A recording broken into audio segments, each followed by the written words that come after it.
দ্বিতীয় হাফেজ হাফেজ আরিফুর রহমান, পিতা আব্দুর রহমান, গ্রাম তারাকান্দা, পোস্ট অফিস পূর্বধলা, ইউপি পূর্বধলা, থানাও পূর্বধলা, জেলা নেত্রকোনা, বিভাগ ময়মনসিংহ। লজিং মাস্টার মতিউর রহমান, ওনার ঘরে লজিংকে ছেলেটা হাফেজ হয়েছে। তৃতীয় নাম্বার হাফেজ ইয়াসিন আরাফাত, পিতা মোহাম্মদ তাজুল ইসলাম, গ্রাম পেরাবাঙ্গা, পোস্ট অফিস চরকুন্দি, ইউনিয়ন মারিয়া, থানা কিশোরগঞ্জ সদর, জেলা কিশোরগঞ্জ। এই ছেলেটা এই এলাকারই।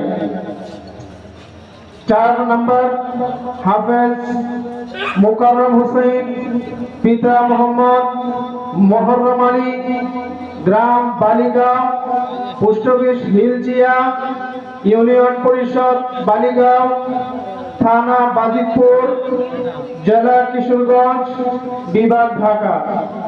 এই 4 জন হাফেজকে পাগড়ি দেওয়া হচ্ছে। সবাই বলেন আলহামদুলিল্লাহ।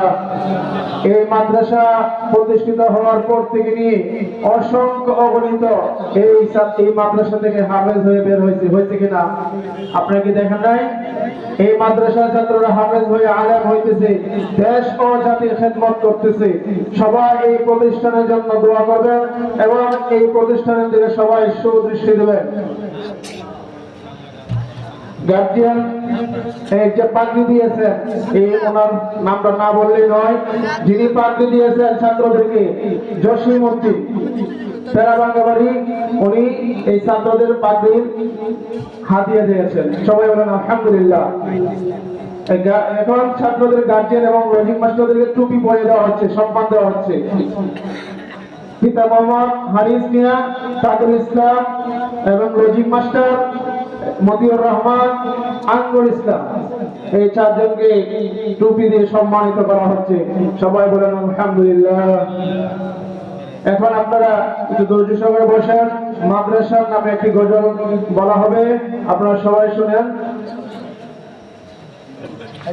গজল পড়বেন আমাদের এই মাদ্রাসারই সহ সম্পাদক মাওলানা সাব্বির আহমদ উসমানী আর কয়েকজন ছাত্র।